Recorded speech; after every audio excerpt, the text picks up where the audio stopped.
में जैसे आजकल प्रथा है, प्रेसिडेंट कुछ वर्षों के लिए होते हैं, फिर नया चुनाव होता है। इसी प्रकार किसी एक देश में ये नियम था कि प्रतिवर्ष वहां के शासक बदले जाते थे, राजा बदले जाते थे। तो क्या किया जाता था कि जब राजा बदले जाते तो पुराने राजा के सब कपड़े उतरवा लिए जाते और एक लंगोटी पहना दी जाती, जरा सी चद्दर बदन पर डाल दी जाती और उसे नौका में बैठाकर उस पार जंगल में छोड़ दिया जाता, जहां कोई बस्ती नहीं। तो ये प्रथा चली आती। अब वो उधर छोड़े हुए जो मनुष्य थे ऐसे, वो बेचारे दुख पा पाकर मर जाते, कष्ट उठाते। न वहां कोई सामान था, न खाने की चीज, घोर जंगल। तो ये बात सभी जानते। साल भर के बाद यहां से चले जाना है, ये भी सभी जानते, पर कुछ करते कराते नहीं। तो किसी को एक बार वो स्थान मिला, कुछ समझदार था। समझदार वो कि जो अपना अगला काम बना ले, वो समझदार। जो भविष्य को देख है वो समझदार। तो उसने आते ही अधिकार मिलते ही पूछा मंत्रिमंडल से, सबसे, कि भाई हमारा कितना अधिकार? का साल भर। तो साल भर के अधिकार में कोई सीमा है? बोले कोई सीमा नहीं, आप जो चाहें सो कर सकते हैं। साल भर आपकी पूरी की पूरी बात ज्यों की त्यों सब मान लेंगे। आप किसी को कुछ भी दें लें, कुछ भी करें, किसी को बसावें, किसी को उजाड़ें, आपका पूरा अधिकार।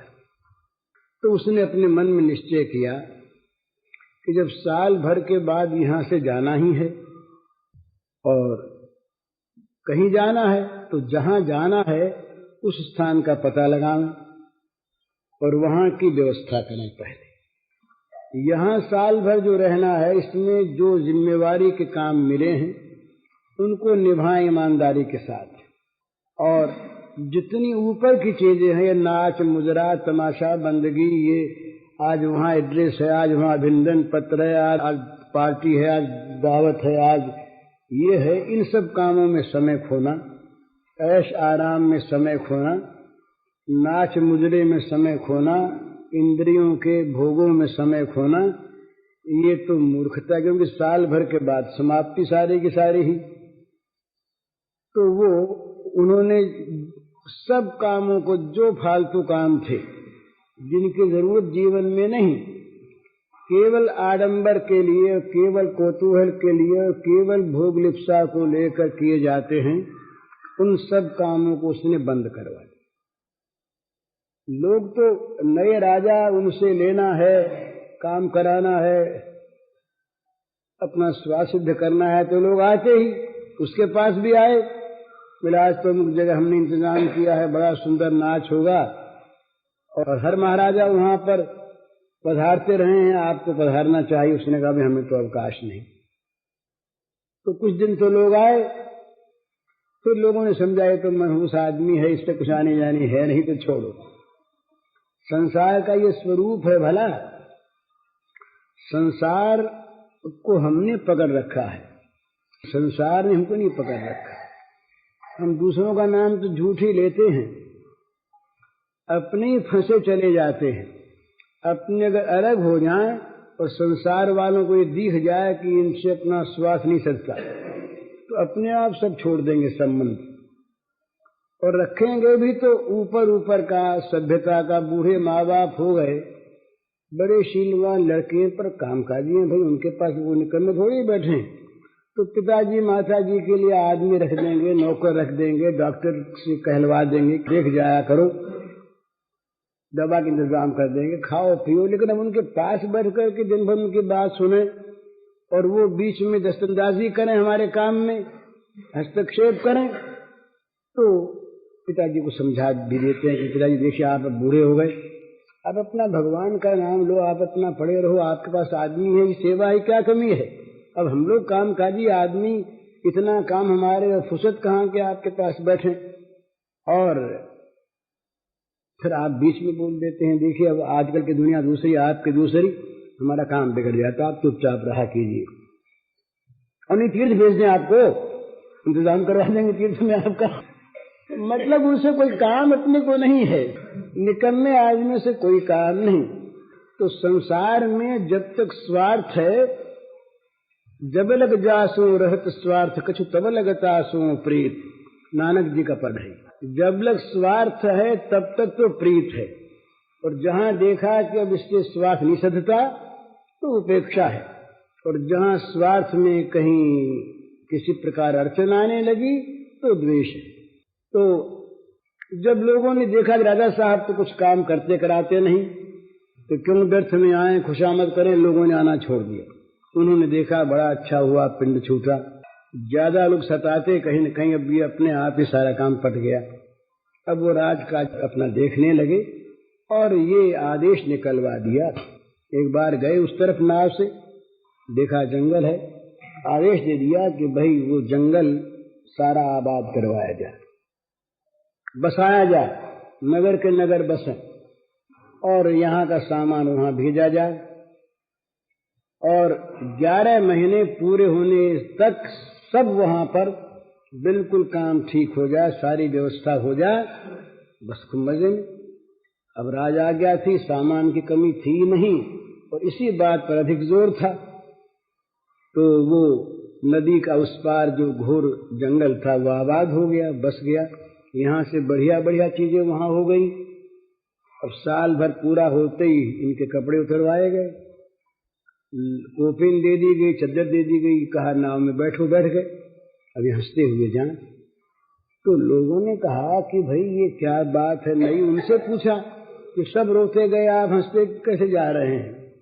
वो सब यहाँ हंसे तो रोते गए, हमने यहाँ हंसना छोड़ा तो हंसते जा रहे हैं। यहाँ राग करते, ममता करते, फंसते, आज भी खाली हाथ रोते जाते।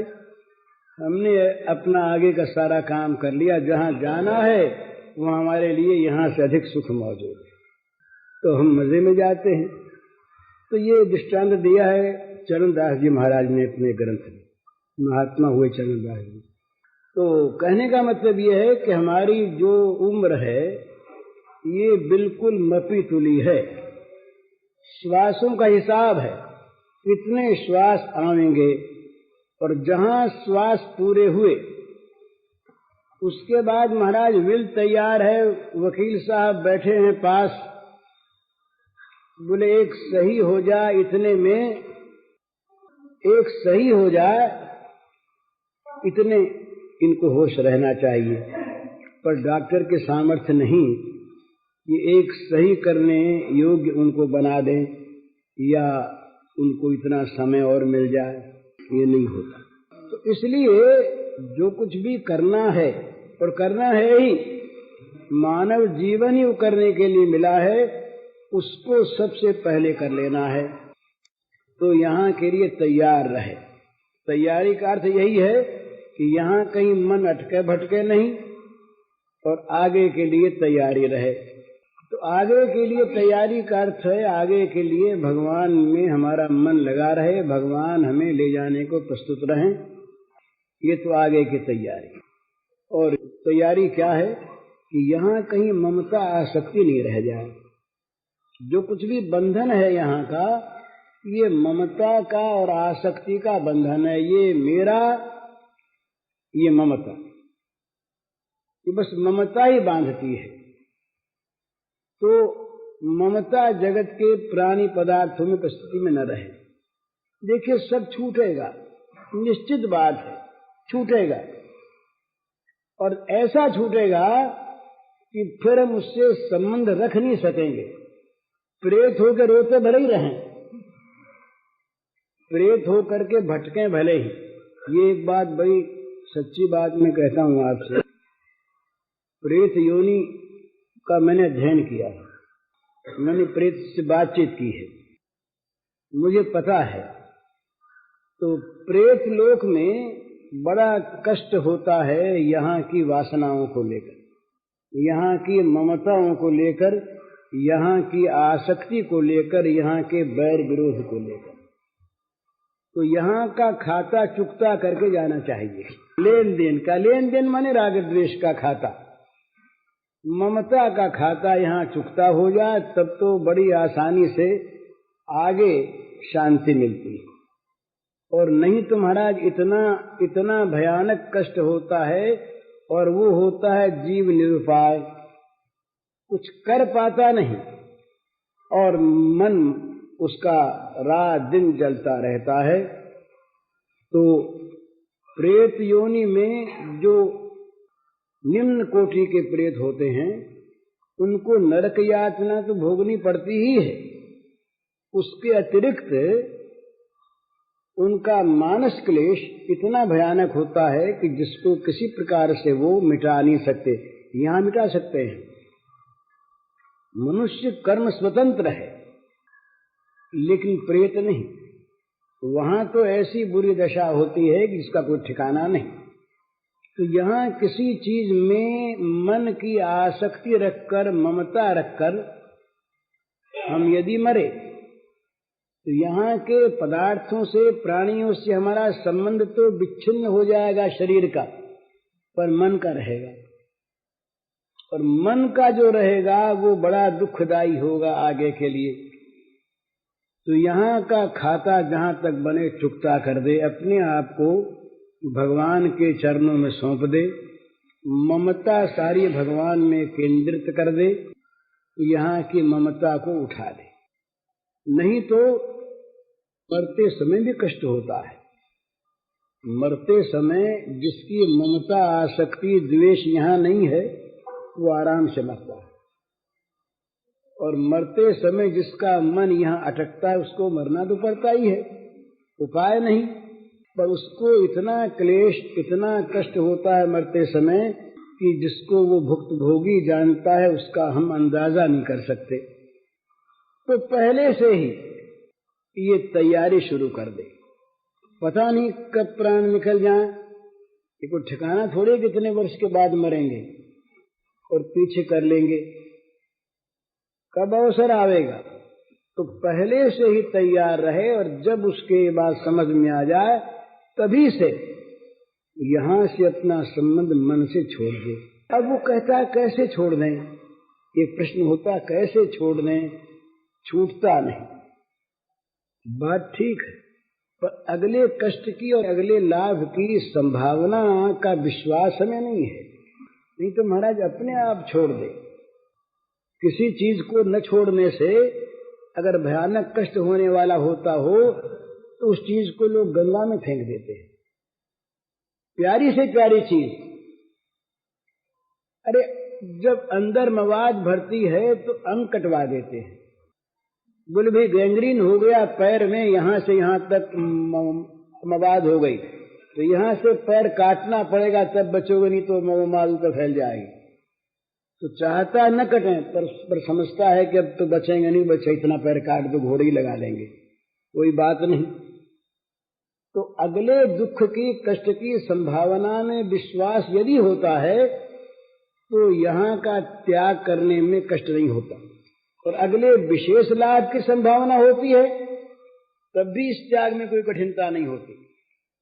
ये एक समझने की बात है कि जिस साधन में और जिस त्याग में कठिनता का अनुभव है वो स्वाभाविक नहीं है, वो थोपा हुआ है। नहीं तो त्याग इतना सरल हो। इंग्लैंड का राजा था अष्टम एडवर्ड, एक स्त्री से उसका भाव हो गया, वो राजघराने के नहीं थी। उससे कहा गया कि तुमको राज्य का अधिकार त्यागना पड़ेगा, तो तुम्हारे जो राज्य के अमुक अमुक नियम है वो छोड़ने पड़ेंगे, तुम्हारी कोई भी यहाँ पर राज्य के नियमानुसार सत्ता नहीं रह जाएगी। है मंजूर? उसने कहा सब मंजूर, लिखित सब उसने दे दिए, छोड़ दिए। क्या बात है। किसी एक में, चाहे वो गंदी से गंदी बात हो, किसी एक में जब उसका किसी मनुष्य का भाव होता है उसमें लाभ की संभावना, चाहे वो लाभ उसका मोह मूलक ही हो, तो दूसरे बड़े लाभ को भी आदमी छोड़ देता है। तो भगवान में बड़ा लाभ और भोगों में बड़ी हानि। भोगों में रचे पचे रहने से आगे महादुख और भगवान के लिए त्याग करने में आगे महासुख। इन बातों में यदि विश्वास हो तो भोगों का त्याग सहज होता है, सुख पूर्वक होता है और होता है उत्साह पूर्वक। जल्दी से जल्दी कैसे इनको छोड़ करके इस आफत से बाहर निकलें, ये होता है। दिखती है चीज वो लोगों को बड़ी सुंदर, बोले ये घर कैसे छोड़ रहा है। वो सनातन गोस्वामी, ये महाराज, इनका नाम था दबीर खास। ये थे तो हिंदू ब्राह्मण पर प्राय आधे मुसलमान से थे। गौड़ के बादशाह, बंगाल में गौड़ राजधानी थी उस समय। उन बादशाह के दोनों भाई दीवान थे, सनातन और रूप। एक का नाम था दबीर खास बड़े भाई का, दूसरे का नाम था साकर मल्लिक। लेकिन महाप्रभु का संग मिला, थोड़ा सा ही हृदय जागा। रात ही हमारे बात हुई थी कि हो क्या रहा है। अपने युग में हम सभी बड़े ऊंचे ऊंचे साधक बने हुए हैं, पर जीवन पलटा कहाँ। महाप्रभु के काल में ये दबीर खास, साकर मल्लिक, रघुनाथ गोस्वामी, जीव गोस्वामी और जगन्नाथ माधव सरीखे महापापी, कितना पुण्य जीवन, कितना त्यागमय जीवन उनका हो गया, वो ठिकाना है। तो साकर मल्लिक, ये दबीर खास जो थे, ये और रूप ने कहा कि हम तो अब नहीं रहेंगे राज्य में। खारा लगने लगा कि महाराज हम लोग खाली रामायण बांच लेते हैं, गीता पढ़ लेते हैं, हमारे हृदय में न गीता है न रामायण है।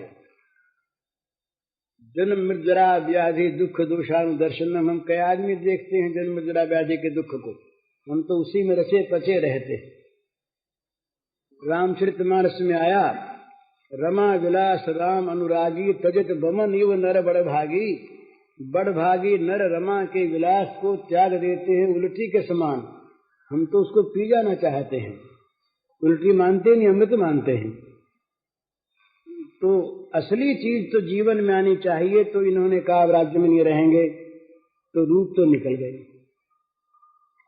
सनातन नहीं निकल पाए, तो सनातन बादशाह ने देखा कि इनके जाने पर तो राज चलना मुश्किल, यही सब कुछ थे, तो इनको कैद कर दिया। सनातन गोस्वामी को कैद कर दिया, जेल में पड़े और मन इनका वृंदावन के लिए मचल रहा है। तो क्या करें। तो जेल सारी इन्हीं के माधती में थी, यही राजा थे, सब जानते थे। तो किसी प्रकार से ये जेल से निकले, एक नौकर को साथ लिया और कोपीन पहन के चल गए। रास्ते में कुछ ठग पीछे हो गए। तो ये तो सब जानने वाले थे, सब राजकाज को जानते थे। तो नौकर से पूछा कि तुम्हारे पास कुछ है तो नहीं ना। बोले महाराज नहीं। बोले नहीं तो ठग पीछे क्यों हुए। ठग तो माया को देख कर होते, कुछ होगा जरूर। तो उसने कहा कि मेरे मन में आए कि शायद काम पड़े, तो मैंने सोने की 6 मोहर ले ली। कहा दे दो इनको।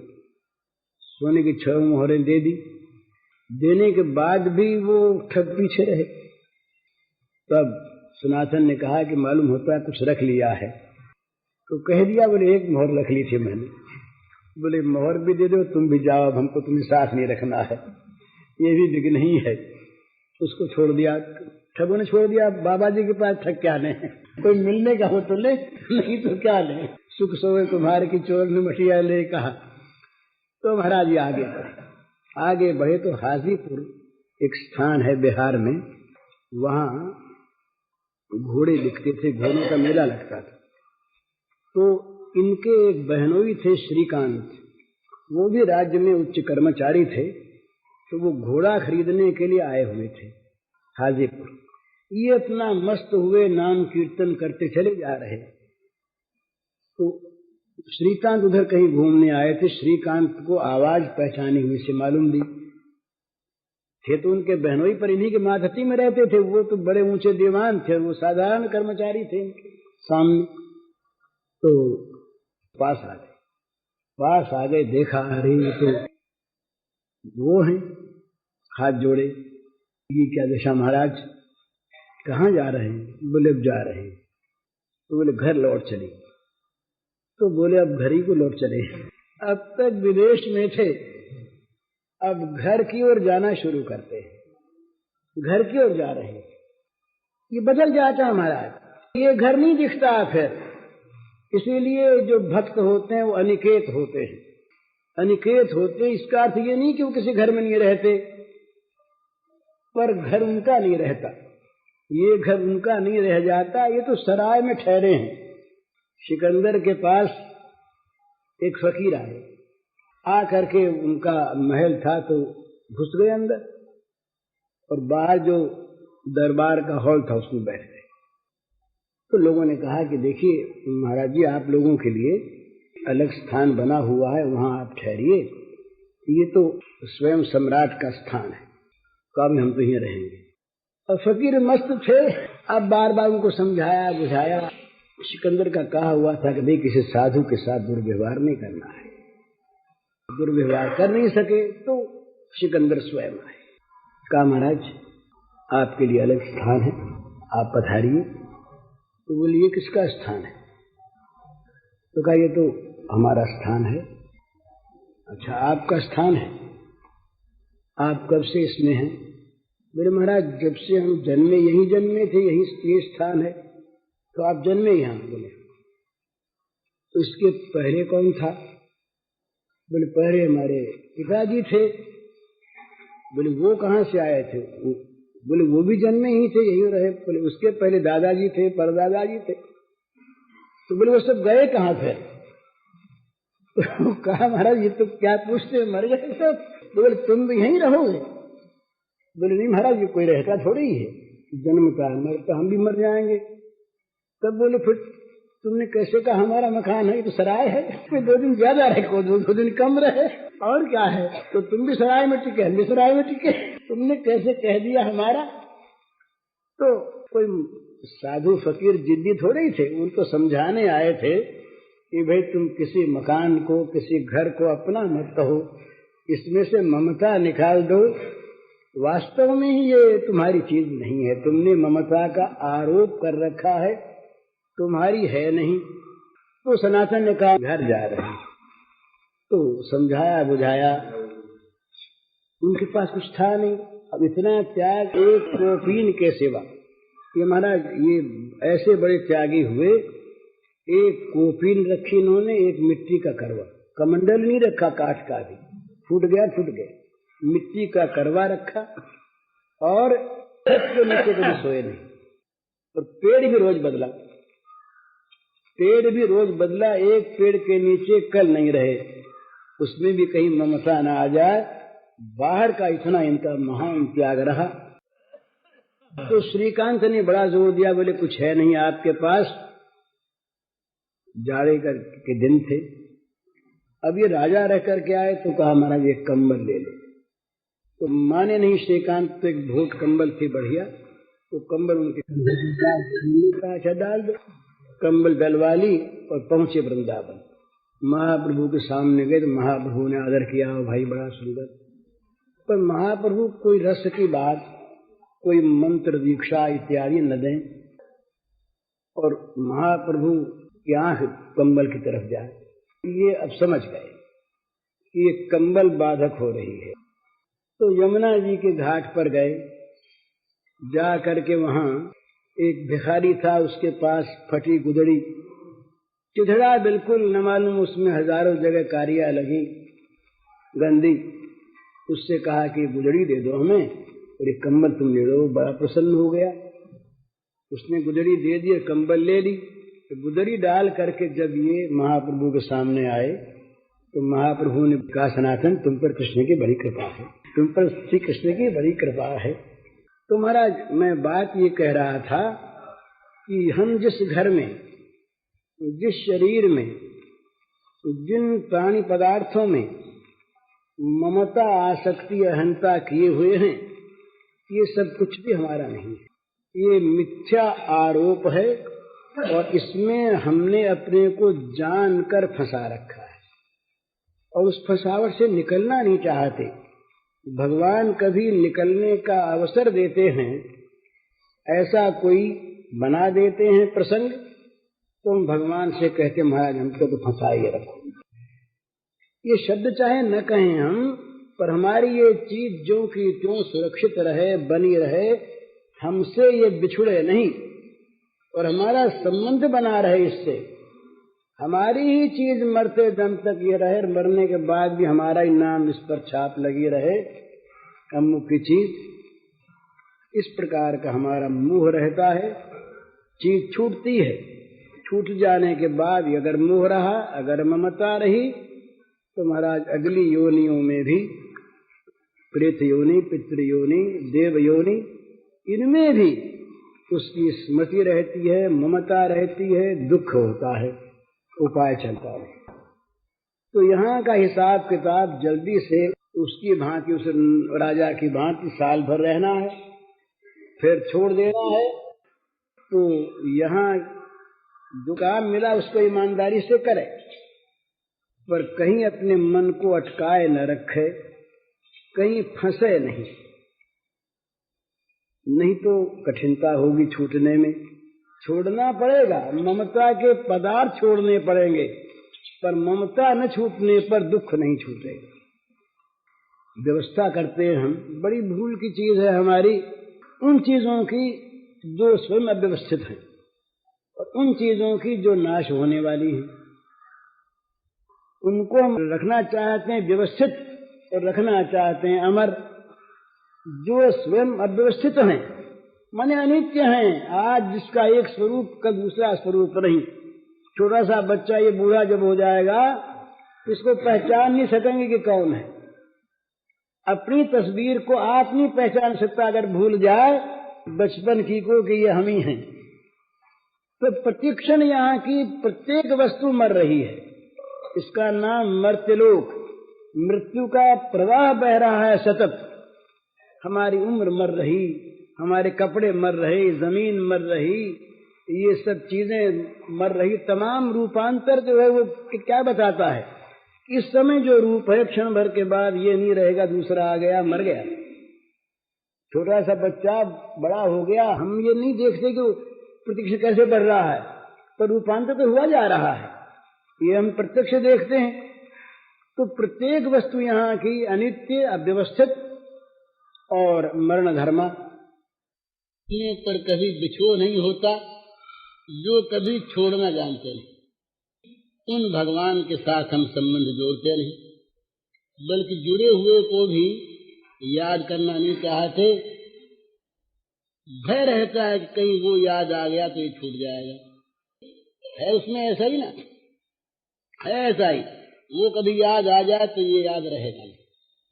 ये जो हम लोगों को याद रहता है ना महाराज, संसार की स्मृति, ये मीठी स्मृति तभी तक बनी हुई है जब तक उनकी तरफ हमारी आंख नहीं गई, मन की आंख नहीं गई। ये तो फिर ये रहता नहीं, ये इसकी तरफ से दृष्टि बदल जाती है, ये सुहाता नहीं, भाता नहीं, इसमें कोई महिमा रहती नहीं। ये ऐसी चीज प्रतीत होती है कि या तो दुखदायी नहीं और या है नहीं, दो चीज रहती है।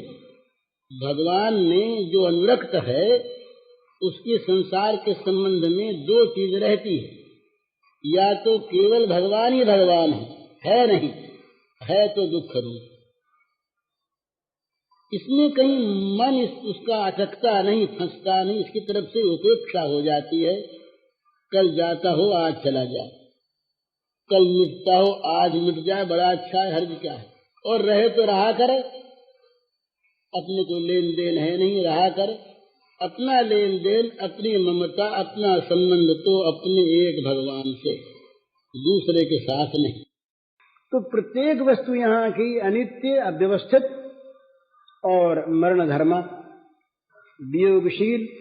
तो इस प्रकार की वस्तुओं में, प्राणियों में, पदार्थों में मन का अटकाए रखना, और जो नित्य सत्य सनातन है, जो सदा अपने हैं, जहाँ जाने पर, जिसके मिलने पर कभी बिछो नहीं होता, जो कभी छोड़ना जानते नहीं, उन भगवान के साथ हम संबंध जोड़ते नहीं, बल्कि जुड़े हुए को भी याद करना नहीं चाहते। भय रहता है कि कहीं वो याद आ गया तो ये छूट जाएगा। है उसमें ऐसा ही ना, है ऐसा ही, वो कभी याद आ जाए तो ये याद रहेगा नहीं। ये जो हम लोगों को याद रहता है ना महाराज, संसार की स्मृति, ये मीठी स्मृति तभी तक बनी हुई है जब तक उनकी तरफ हमारी आंख नहीं गई, मन की आंख नहीं गई, ये तो फिर ये रहता नहीं।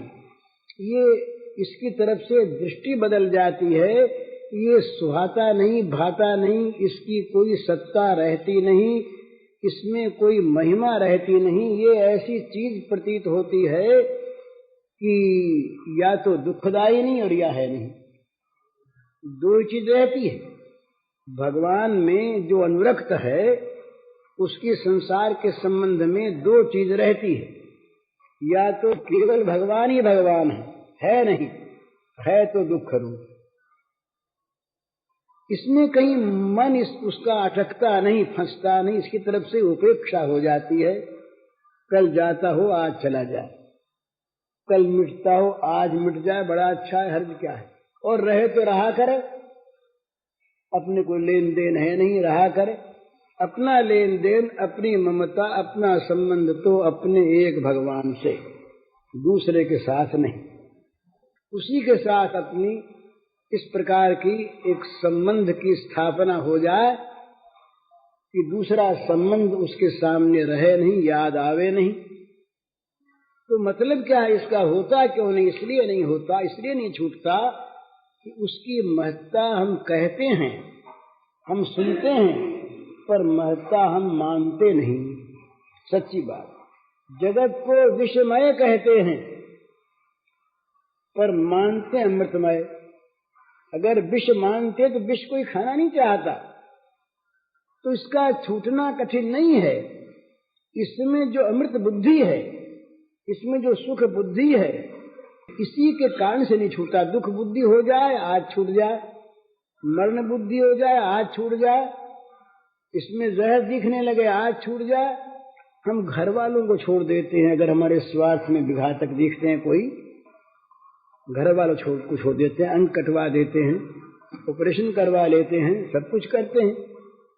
बोले भाई यहाँ पर तो अब ठीक नहीं है, यहाँ लुटेरे आके बहुत बस गए और लूट लेंगे। तो बोले घर तो पुराना, बोले छोड़ो इस घर को, नया घर बासो, यहाँ रहेंगे तो बड़ी बुराई हो। तो घर छोड़ देते हैं, मकान छोड़ देते हैं, बाप दादों की जमीन छोड़ देते हैं। क्यों छोड़ देते हैं? इसलिए कि उसमें दुख की संभावना हो गई। तो छूटना कठिन नहीं, त्याग और साधना ये दोनों किसी नई वस्तु की प्रबल इच्छा होने पर सहज हो जाते हैं। नया कोई काम शुरू करे, कोई धन का लोभी नया कारोबार शुरू करे, नए काम में जाए, नया है, मन लगता भी नहीं, जगह भी अच्छी नहीं, पानी भी नहीं देता, तब पर करना है वो काम, करना ही है। तो फिर होते तो उसमें समीचीन बुद्धि, उसमें रस बुद्धि हो जाती है कि भाई ये बड़ा अच्छा है, पैसा जो आता है। इसी प्रकार से साध्य में सद्बुद्धि हो, साध्य में प्रिय बुद्धि हो, साध्य में मधुर बुद्धि हो, तो उसके अनुकूल साधनों के ग्रहण में और प्रतिकूल के परित्याग में जरा भी कठिनता नहीं होती। अपने आप वो सधते हैं, प्रतिकूल का परित्याग अपने आप। भाई हम पैसा जब कमाना चाहते हो यदि, तो जहां पैसा जाता हो वहां अपने आप वो छूट जाता है, उसको नहीं करना चाहते। और जहां आता हो वो अपने आप मन लग जाता है। उसमें अनुकूल बुद्धि होती, उसमें प्रतिकूल बुद्धि होती। तो इसी प्रकार से ये भगवान हमारे परम धन। ये एक महात्मा ने गीता के श्लोक का अर्थ किया, आतु जिज्ञासुरर्थार्थी ज्ञानी के भर पर शब्द। उन्होंने कहा भाई हम ये अन्वय पलटे क्यों, क्या जरूरत है? तो अब ऊंचा नीचा सिद्ध करने के लिए पहले बोले भी अर्थार्थी को पहले लाओ, क्योंकि अर्थार्थी तो किसी लाभ की आशा से, अर्थ की इच्छा से न भजता है। दुखी तो बेचारा दुख के मारे उससे रहा नहीं गया इससे। तो अर्थार्थी नीचा, उससे ऊंचा आर्त, उससे ऊंचा जिज्ञार्थी और ज्ञानी महान ऊंचा। तो उन महात्मा ने कहा कि हम तो सीधे ही अर्थ देखेंगे इसका, सीधे। अपनी अपनी आंख है ना। अब भगवान ने क्या कहा ये तो भगवान जाने, हम तो अपनी आंख से देखते हैं। तो उन्होंने अपनी आंख से देखा, बोले भाई ये अर्थार्थी का अर्थ जगत का अर्थ करें तो ये तो बनता नहीं, तो अनर्थ है। भागवत में आया कि ये जो अर्थ है ये तो अर्थात के अनर्थ है तो अनर्थ, और नाम इसका रख दिया अर्थ। ये धन के गुलामों ने, पैसे के गुलामों ने इसका नाम अर्थ रख दिया। यह है तो अनर्थ प्रत्यक्ष, इससे 15 अनर्थ पैदा होते हैं। भागवत में आया एक अर्थ से 15 अनर्थों की उत्पत्ति होती है। एकादश में है शायद 23 ऐसा होता है। तो उन्होंने कहा कि भाई हम तो जैसा अर्थ ऐसे रखेंगे। आर्तो जिज्ञासुरर्थार्थी ज्ञानी च भरतर्षभ।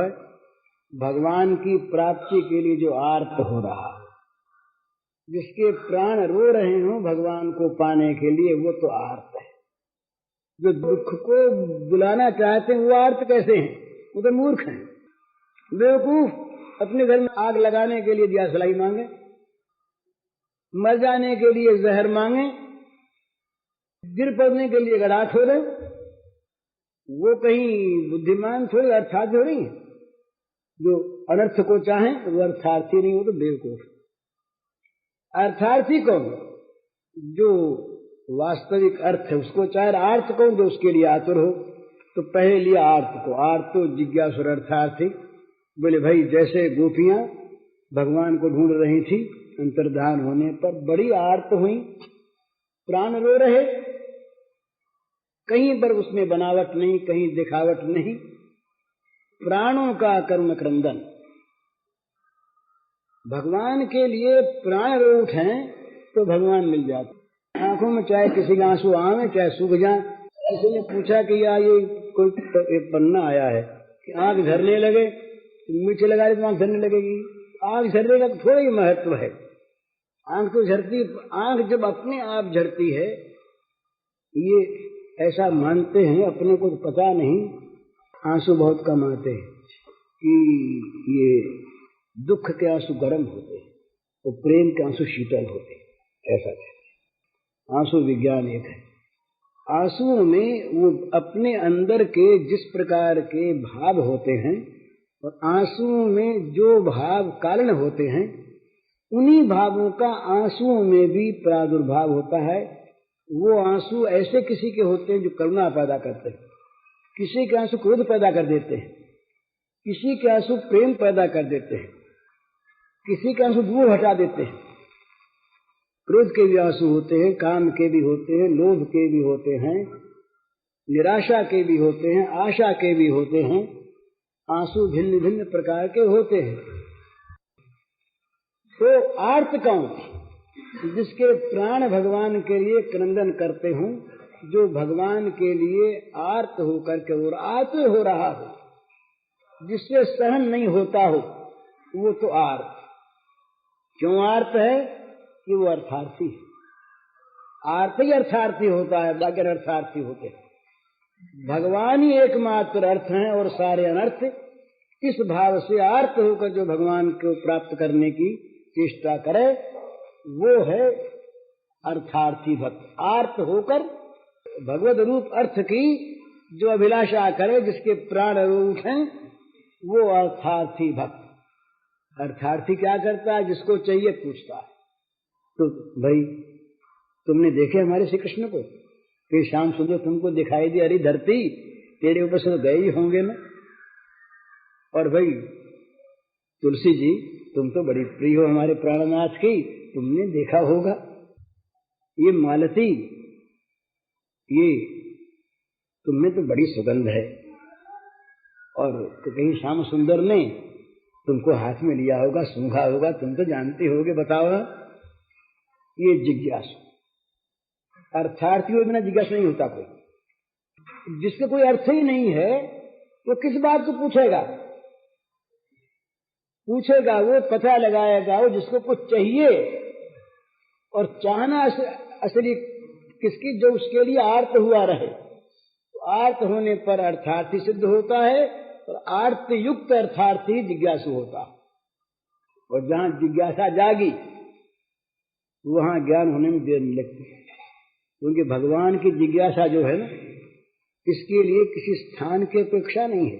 जहां जागी, जब जागी, जिसके हृदय में जागी, बस वहीं भगवान को तैयार है। वो तो कहते हैं कोई हमारा पता तो लगाओ भाई, कोई हमारी तरफ चलो पूछने के लिए, हम खुद ढूंढते हुए आ जाएंगे। जब देखा भगवान ने कि व्याकुल हो गई गोपाल बनाए, तो आय वाय नहीं तासा माविभूत छोरी स्मयमान मुखाम्बुज, उन्हीं के बीच में ही दिखने लगे।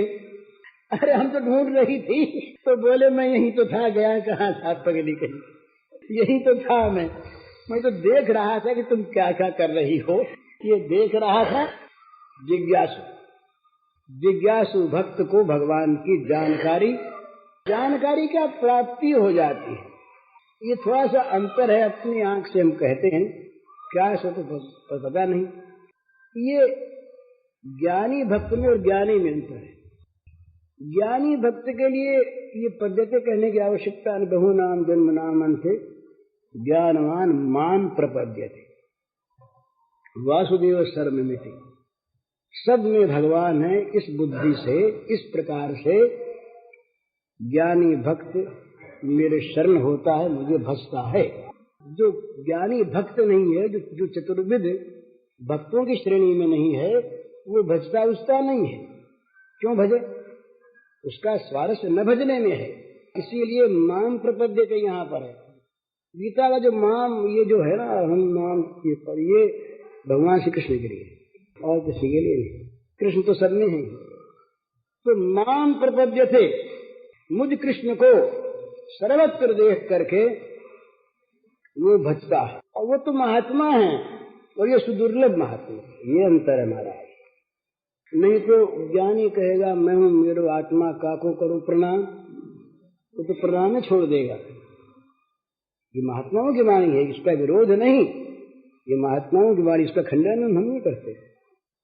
हम ब्रह्मास्मि मानने वाले बड़े ऊंचे हैं, तो जिनका क्षुद्र अहम एकमात्र महान विशाल अहम में जाकर के स्थापित हो गया। और उस आंख से जो कहते हैं हम ब्रह्म, तो सच्ची बात कहते हैं, झूठ नहीं कहते। पर वो भगवान को तो नहीं भजते ना, इस दृष्टि से ये दूसरी चीज है।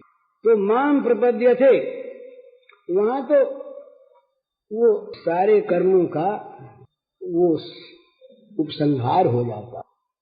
समर्पण उपसंहार में बड़ा अंतर है। भला समर्पण और चीज है, समर्पण में क्रिया का अभाव नहीं है। वहां भजन क्रिया, सेवा क्रिया चलती है, उनके लिए चलती है, पर उपसंहार में कर्म रहते नहीं। तो वो ज्ञानी, ये चार प्रकार के भक्त। आर्त वो जो भगवान के लिए आर्त हो गया, आतुर हो गया। अर्थार्थी वो कि जो भगवान को ही परम अर्थ मान करके उनकी अभिलाषा करता है। जिज्ञासु कौन? जो अपने भगवान को ढूंढता है। और ज्ञानी कौन? जो भगवान को सर्वत्र देखता है। जित देखूं तित श्याममयी है, जित देखूं तित श्याम। जहां जा वहीं श्याम सुंदर नाचते, श्याम सुंदर खेलते, श्याम सुंदर बोलते, हंसते, वो दिखाई देते हैं बड़े मजे में। तो जो तो ही नंद को कुमार नाही दृष्टि पर्यो, तो लो तुम बैठे भले ब्रह्म को विचार ले। ये तो विचार की चीज और आंख की चीज, ये तो सोचने की चीज और वो खाने पीने की चीज, मौज है। तो ये बात होती कहाँ है? आर्त भक्त कौन होता है? जो विषयों के जंगल से बाहर निकल गए, इस आग से जो बाहर निकल गए। विषयासक्ति, भोगासक्ति, भोग ममता, ये भगवान के लिए आरती नहीं पैदा करने देती हमारे हृदय में। हमारा हृदय निरंतर भगवान से विमुख रहता है और आर्त रहता है जगत के पदार्थों के लिए, प्राणियों के लिए। कहीं चला न जाए और कहीं बिछुड़ न जाए, कम न हो जाए और मिलता रहे। बस ये आरती इसकी, मंदिर में जाएगा, भगवान के सामने जाएगा, माला फेरेगा, संत के पास जाएगा, तो वो इस संत की कृपा से हमारा अमुक अमुक काम बन गया और बनता रहेगा। मानो संत इसी काम के लिए बेचारा है कि तुम्हारा जगत का काम वो करता रहे, झाड़ू देता रहे। वो देता है झाड़ू, इसमें संदेह नहीं, तो झाड़ू भी लगाता है। भगवान झाड़ू लगाते हैं, उसकी तो बात ही क्या है। कोई अगर भगवान झाड़ू लगवाना चाहे तो भगवान के यहाँ भैया लगाएंगे। अर्जुन से पूछा कि तुमने हमको मांग तो लिया, काम क्या कराओगे? बोले महाराज थकवाएंगे। तो अच्छी बात भैया रखिए, तुम जो करो हवो सो करेंगे, तुम्हारे क्या करें। तो ये भगवान की महिमा, संत की महिमा। पर हमारा जो ये विषयासक्त मन है, विषयाभिभूत विलास विभ्रम रत जो हमारा जीवन है, ये चाहता क्या है? इस गंदगी में पड़े रहना, इस गंदगी से बाहर निकलने में क्षोभ का अनुभव करता। एक चीन देश की बात है, एक कहरी था वहां पर चाइना में, तो अंधेरी कोठरी में नीचे एक कोठरी थी, बड़ी नम सर्द कोठरी थी, उसमें उसको रखा।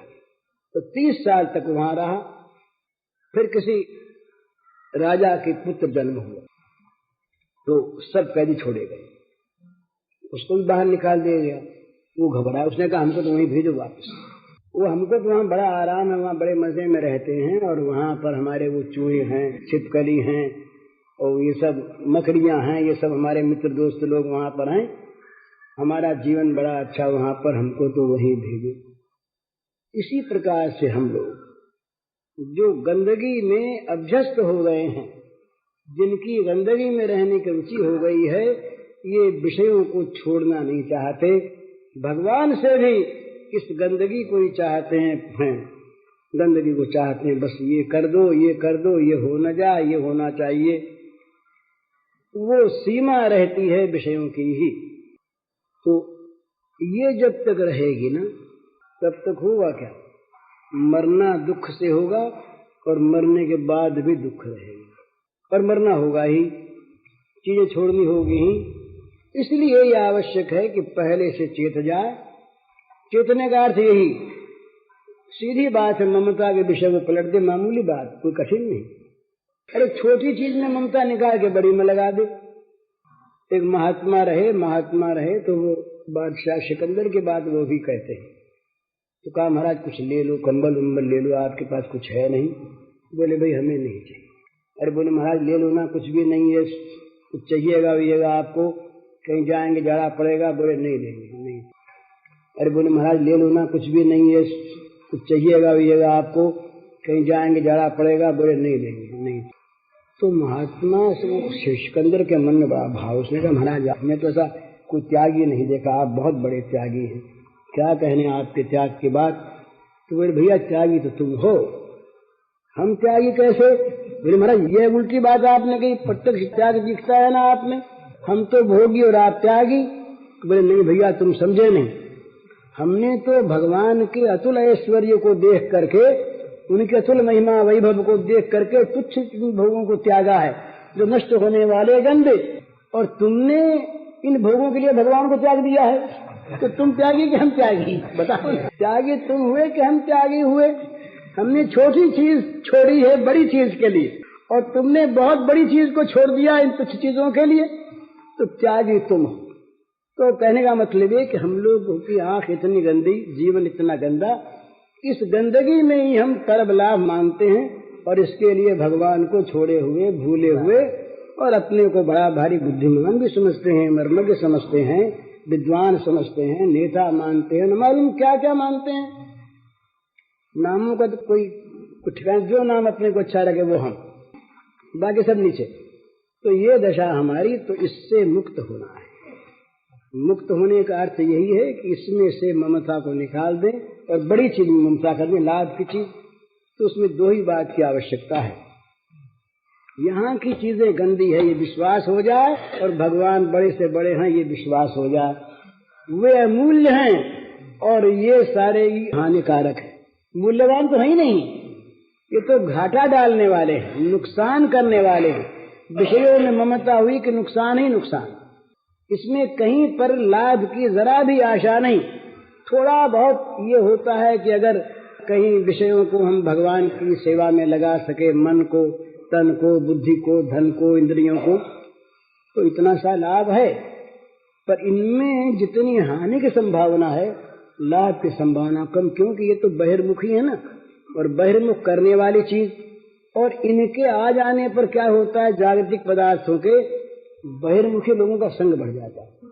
ये सबसे बड़ी आफत एक और है। ये आफत, बोले हम तो साहब बड़े आदमी हैं और हम तो बड़ों का संग करते हैं। बड़ों का संग करने का अर्थ क्या है, विषयी लोगों का संग। बोले हमारे पास राजा लोग आते हैं, मिनिस्टर लोग आते हैं, बड़े बड़े अधिकारी आते हैं, बड़े बड़े पैसे वाले आते हैं, बड़े बड़े लोग, बुद्धिमान लोग आते हैं। और भगवत भक्त बोले ऐसे हमारी पोजीशन ये नहीं कि हम ऐसे अरे गरों में बैठे, हम बड़े लोगों में बैठने वाले हैं। इसका अर्थ क्या हुआ, महाराज बड़ा अटकाता है। बोले सत्संग में जहाँ, बोले कौन कौन जाते हैं, कोई अपने पोजीशन के भी हैं क्या? बोले नहीं, आप शरीक तो नहीं। तो बोले वहाँ फिर अपने जाने का आते हैं छोटे मोटे लोग, बड़ा अच्छा काम है, सुंदर है, पर अपनी पोजीशन नहीं कि वहाँ जा करके बैठे। अपने तो अपने कोई समान लोग आते हों, तो बड़े आदमी लोग सत्संग में नहीं आते, और आते हैं तो अपना बड़प्पन दिखाने को आते हैं, लेने को नहीं आते। ऐसा हमने देखा है अधिक। पर बड़प्पन का अर्थ क्या है क्या? उसका मूल्य क्या है? वो तो विनाशी चीज है, दुख में डालने वाली चीज है, फंसाने वाली चीज है। और उसका अर्थ यही होता है कि उसके साथी संगी जो होते हैं वो मिलने लगते हैं और भी ज्यादा मोह में पड़ता है। भागवत ने कहा उनके संगियों का संग त्यागो। श्री राम श्री संगी नाम संगम त्यक्त्वा दूर का आत्मवान। आत्मवान पुरुषों को चाहिए कि उनका संग ही नहीं, उनके संगियों का संग दूर से त्याग दे, उनके साथियों का साथ त्याग दे और भगवान के साथियों का साथ करे। भगवान के दासों के दासानुदासों का दासानुदास हो, बड़ा अच्छा कुछ न कुछ उसमें मिल जाएगा, अमृत मिलेगा, दोष का नाश होगा, प्रकाश मिलेगा, तम का नाश होगा। लेकिन जहाँ मोह का अंधकार ही अंधकार छाया है, वहां जाके तो ज्ञान की आंखें फूट जाएंगी। इसलिए भगवान से मांगे। ये वृत्रासुर ने कहा भगवान से कि महाराज जाए कहीं कोई बात नहीं, पर आपके जो भक्त हैं उनका संग प्राप्त हो, विषय लोगों का संग प्राप्त हो ही नहीं। भक्तों का संग, मरने के बाद जहां जहां हम जाएं भक्तों का संग प्राप्त हो, जीवन अच्छा रहा। और कहीं विषयी लोगों का संग प्राप्त हो गया तो डूबे। तो मन बदल जाता है, मन बदल जाता है, मन विषयाकार बन जाता है। वो झूठ नहीं बोलता, वो बेईमानी नहीं करता। विषयाकार मन ये विषय की महत्ता हमेशा दिखलाता रहता है हर समय। इसलिए विषय जितने हैं इनका भगवान में समर्पण कर दे।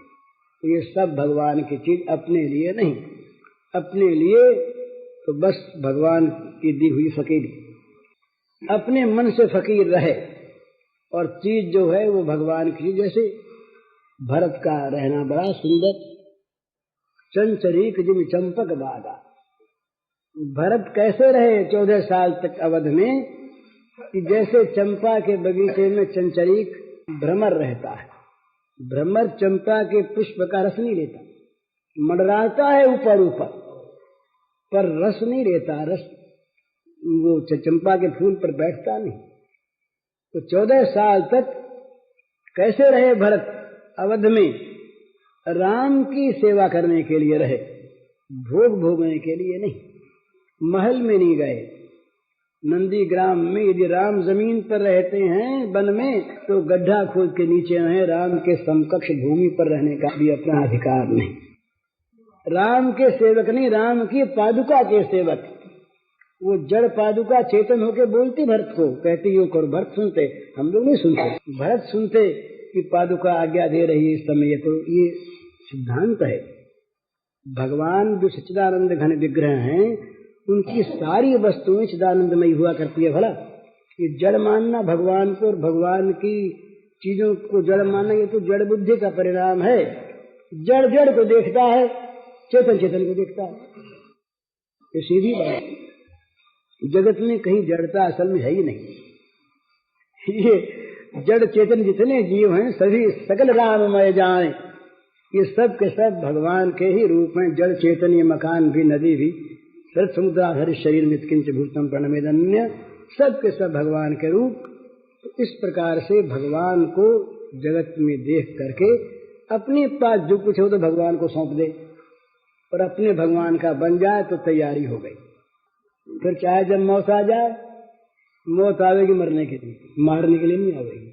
उसकी मौत उसके पास आकर उसके लिए मर जाएगी। मौत मर जाएगी, मौत उसे नहीं मारेगी, वो तो जाएगा अमर धाम में और उसके लिए मौत मर जाएगी।